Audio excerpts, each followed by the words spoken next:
my dear respected sir, and all of my class fellow. My group number is 3 and presentation from University of Uganda Mathematics. So today we will discuss our topic is area of scale of revolution. आज हम discuss करने लगे हैं area of scale of revolution.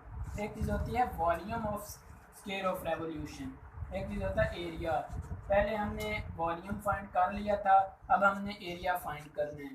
ठीक है, तो area किसके definition में आता है? Surface of revolution is a surface that is generated by revolving a plane curve about an axis that lies in same plane.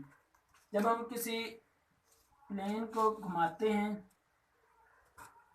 तो उसके जो भी हम इसको किसी भी एक्सिस के गिर्द घुमाते हैं तो जो इसका एरिया ऑफ रेवोल्यूशन होता है वो हमने फाउंड करना होता है. फॉर एग्जांपल अगर हम इस कर्व को एक्स एक्सिस के गिर्द अगर रिवॉल्व करें तो हमारे पास इस तरह की शेप बनती है.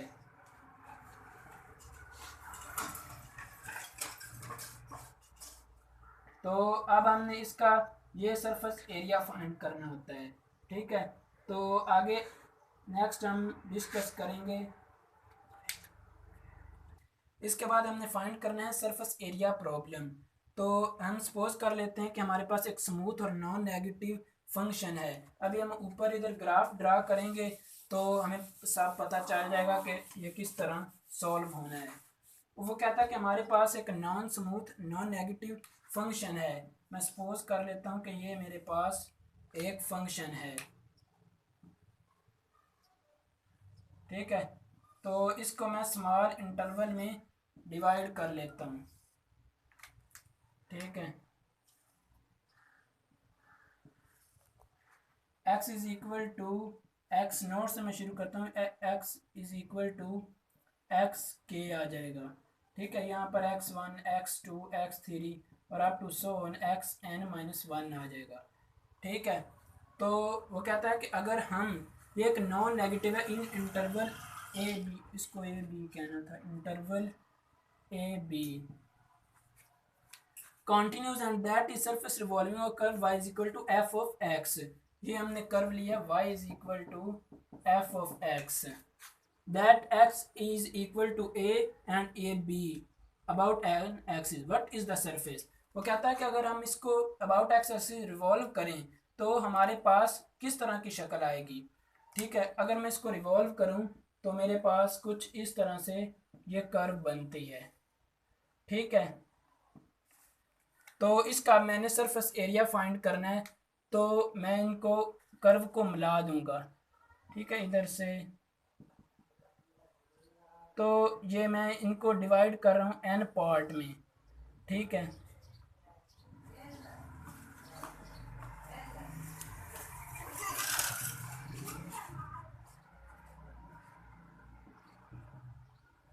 ये मैंने इनको एन पार्ट में डिवाइड कर लिया.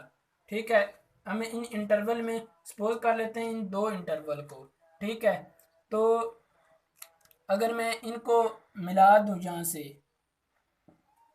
इन कर्व को, ये एक तो रेड वाली तो ये तो कर्व है और ये जो ऊपर है ये मैंने यहाँ से इसको मिला दिया. ठीक है, तो ये मेरे पास टू सर्कल बन गए. ठीक है, अगर टू सर्कल बन गए तो यहाँ मेरे पास ये क्या बन गया? फ्रस्टम. तो अगर हमने फ्रस्टम का एरिया फाइंड करना, फ्रस्टम ये मेरे पास एक जो है वो लार्ज सर्कल है, ये वाला मेरे पास स्मॉल सर्कल है R1 और ये मेरे पास लार्ज सर्कल है R2. ठीक है, इनको मैं अगर मिला दूं तो ये मेरे पास क्या बन जाता है? फ्रस्टम. अब हमने अगर इन सब का एरिया फाइंड करना है तो हमें फ्रस्टम का एरिया फाइंड करना होगा. और फ्रस्टम का एरिया फाइंड करने का फार्मूला हमने पढ़ा हुआ है S is equal to pi into R1 plus R2 into L. अब इस इक्वेशन में अगर मैं वैल्यू पुट करता जाऊं तो मेरे पास इन फ्रस्टम का एरिया आ जाएगा. ये एक फ्रस्टम का आएगा. अगर मैंने एन फ्रस्टम का फाइंड करना है तो मैं इस पर रीमान सम लगा लूँगा. जैसा कि हमने वॉल्यूम या एरिया हमने फाइंड करना, हमने वॉल्यूम में भी पढ़ा था कि हम वहाँ रीमान सम यूज़ करते हैं. ठीक है, इसके बाद हमने ये इसका आर्क लेंथ का एरिया फाइंड, बल्कि हमने फर्स्ट टर्म का एरिया फाइंड करना है। तो मैंने इस आर्क को मिला दिया यहाँ से, और यहाँ पर मेरे पास एक ट्राइंगल भी बन सकती है अगर मैं इसको ऐसे मिला दूँ। तो एक सर्कल का मेरे पास आएगा एफ ऑफ एक्स के, एक फंक्शन है मेरे पास F of x k minus one, और एक मेरे पास क्या है एफ ऑफ एक्स के।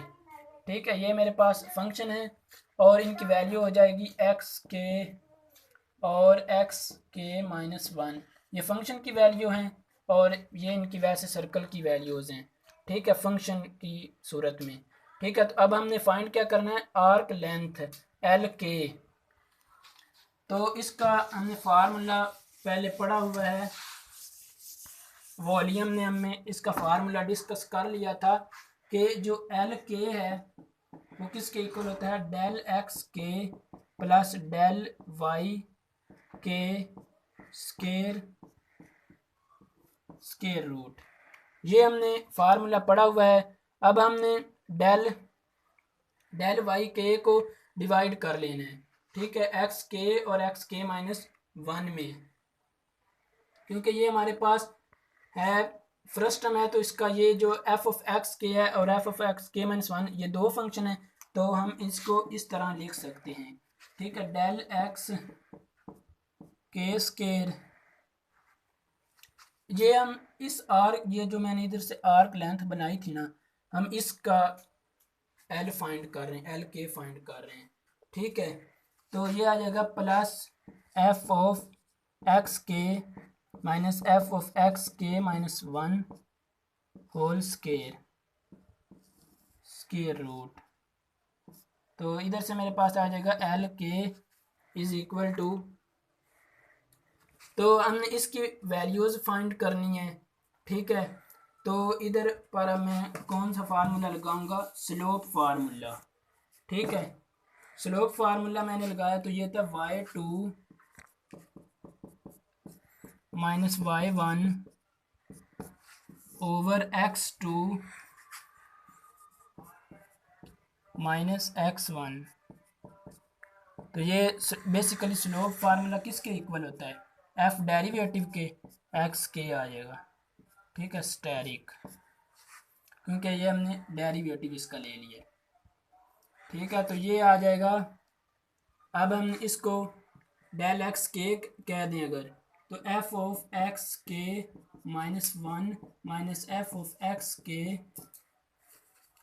ये मेरे पास क्या आ जाएगा, डेल एक्स के एफ स्टेरिक एक्स के। ठीक है, ये डेल एक्स के आ गया। तो अब हमने इसकी जगह वैल्यू पुट कर देनी, ये वाली वैल्यू।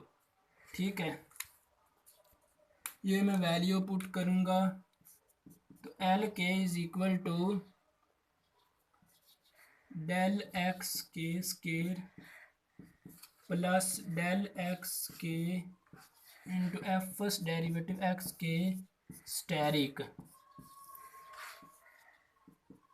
तो यहाँ से मैं अगर ये कॉमन ले लूँ, del x k square one plus f first derivative x k asterisk square, ये मेरे पास बचेगा L k is equal to, अगर ये स्केयर रूट काट दें तो del x k into one plus f first derivative x k steric, इसका square और स्केयर रूट।